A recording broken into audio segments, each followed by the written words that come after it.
Buenas tardes, maestra.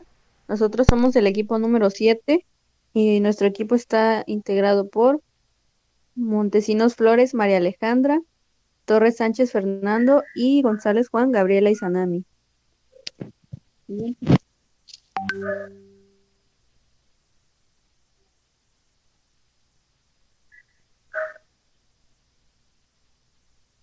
La siguiente.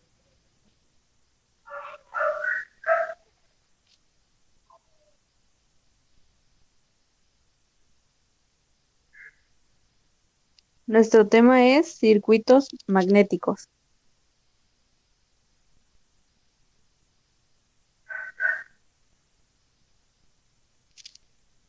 ¿Qué es un circuito magnético?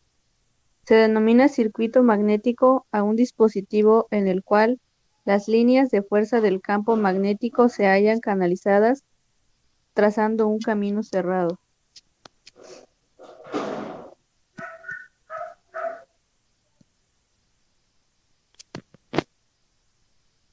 Para su fabricación se utilizan materiales ferromagnéticos, pues estos tienen una permeabilidad magnética mucho más alta que el aire o el espacio vacío, y por lo tanto el campo magnético tiende a confinarse dentro del material llamado núcleo.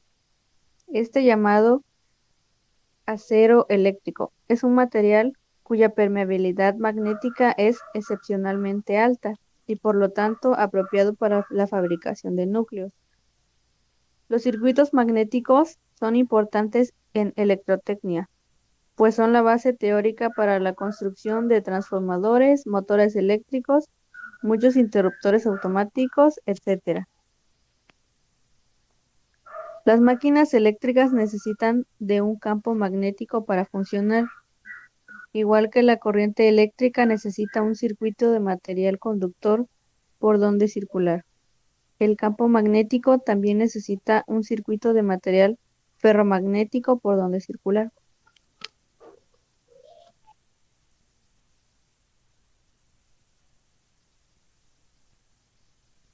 Un circuito magnético es un camino cerrado de material ferromagnético sobre el cual actúa una fuerza magnetomotriz. Estos circuitos magnéticos pueden ser: uno, homogéneos, que significa una sola sustancia, sección uniforme y sometido igual inducción en todo su recorrido. 2, heterogéneos, varias sustancias, distintas secciones o inducciones, o coincidencia de estas condiciones. Estos pueden tener o no entre hierros.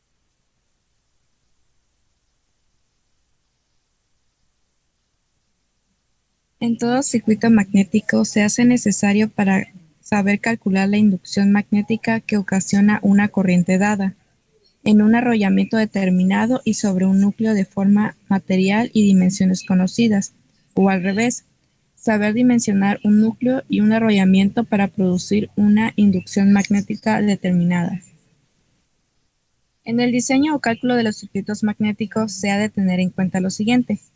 1. Entre hierros mínimos, menor que 0.03 milímetros, se consideran acoplamientos magnéticos, es decir, como si fuera a continuación del material ferromagnético. 2. Trabajar con inducciones magnéticas que no superen el inicio del codo de la curva de la magnetización, es decir, no saturar el material. 3. Reducir el flujo de dispersión que puede producir la bobina o el entrehierro, dando al circuito la forma más adecuada para su uso. Siguiente. La ley de Hopkinson. Es una expresión fundamental para estudiar los circuitos magnéticos. Dice que la fuerza magnetomotriz en un circuito magnético es igual al producto entre el flujo magnético y la reluctancia de dicho circuito. Matemáticamente tiene por expresión F, que es la fuerza magnetomotriz que se expresa en amperio por vuelta, 0, que es el flujo magnético en Weber, multiplicado por R, que es la reluctancia magnética, que es igual a amperio por vuelta sobre Weber. También a este se le conoce como la ley de Ohm de los circuitos magnéticos, por su parecido con la correspondiente a los circuitos eléctricos. Siguiente.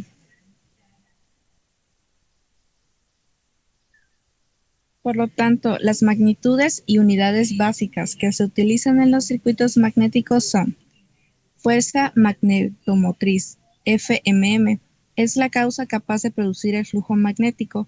Su unidad es el amperio y en la práctica se usa como el amperio por vuelta. Flujo magnético. Número total de líneas de inducción que existen en el circuito magnético. Es la medida de la cantidad del magnetismo. Su unidad es el Weber. Reluctancia magnética, Rm. En la oposición que ofrece el circuito magnético al establecimiento del flujo, depende de la naturaleza del material y de sus dimensiones. Su unidad es el henrio a la -1 o amperio por vuelta sobre Weber. Inducción magnética. Número de líneas de flujo por unidad de superficie que existe en el circuito magnético, perpendiculares a la dirección del campo. Su unidad es el Tesla. Intensidad de campo. Causa emanadora o excitación magnética por unidad de longitud del circuito magnético. Su unidad es el amperio por vuelta sobre metro. Permeabilidad. Es la capacidad de una sustancia o medio para atraer y hacer pasar a través de sí los campos magnéticos, la cual está dada por la relación entre la inducción magnética existente y la intensidad de campo magnético que aparece en el interior de dicho material. Su unidad es Weber sobre amperio por metro. Siguiente. También tenemos lo que es el circuito magnético en serie. Es un circuito magnético formado por varios tramos heterogéneos acoplados unos a otros a continuación. Esta heterogeneidad se puede dar por estar formado de idéntico material, pero de secciones diferentes, o bien por ser distinto material, como sucede cuando hay entrehierro. Por ejemplo, si tenemos anillo de Rowland, se encuentra interrumpido por un espacio de aire, el entrehierro, que como ya sabemos, existe una zona pequeña de dispersión de flujo. Se puede considerar como un circuito magnético constituido por un anillo de hierro en serie, como un entrehierro en serie. Y también tenemos lo que es el circuito magnético paralelo, o también es llamado en derivación. En el caso del circuito acorazado, como en el de los transformadores, el flujo que se produce en la columna central se divide por las dos columnas laterales y por lo tanto, la reluctancia equivalente de las ramas en paralelo es la inversa de la suma de las inversas, como sucedía con las resistencias en paralelo.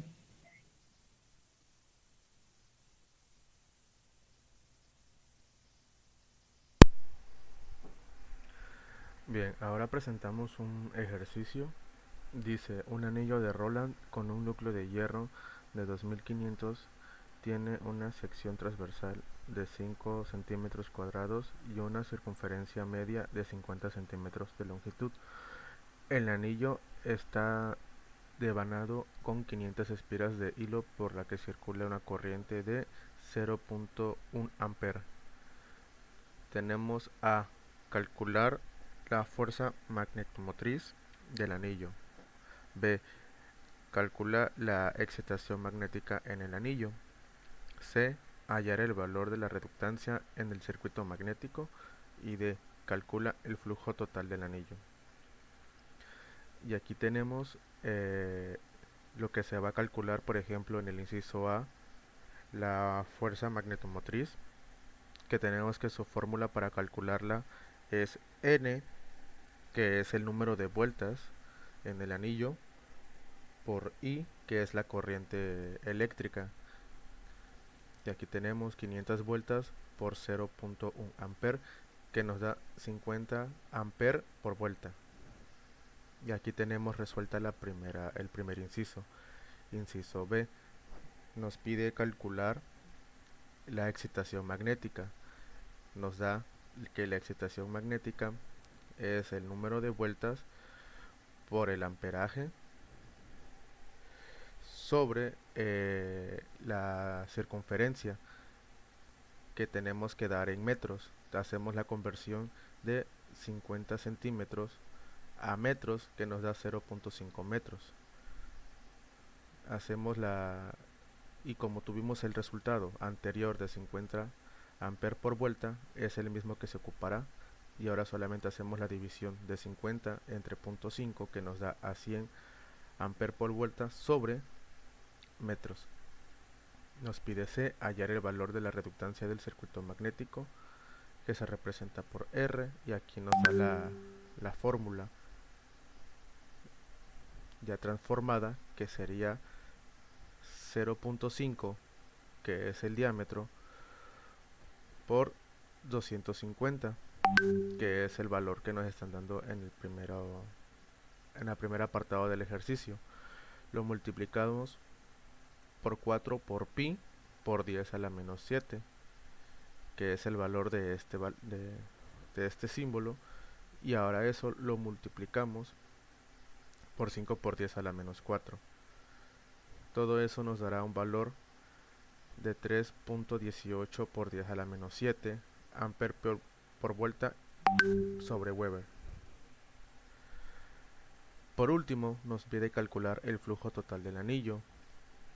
Tenemos representado el flujo total del anillo, donde tenemos que dividir la fuerza magnetomotriz por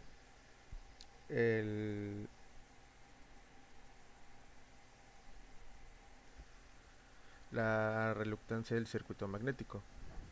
Y aquí tenemos la operación, que sería 50 sobre 3.18 por 10 a la menos 7, lo que nos da un valor de 1.57 por 10 a la menos 6 Webers.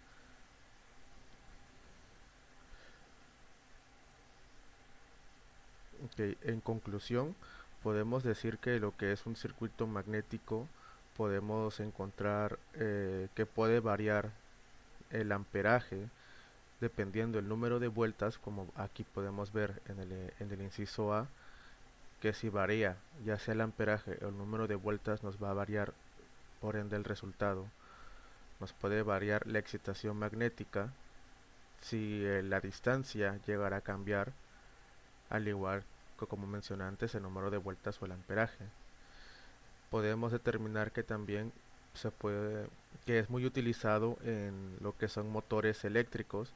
El ejemplo, pues uno de los ejemplos más comunes en el hogar sería en los ventiladores de, que todos ocupamos. Cuando hay temporada de calor, vemos que se forma lo que es el motor. Está conformado por un rotor, que es el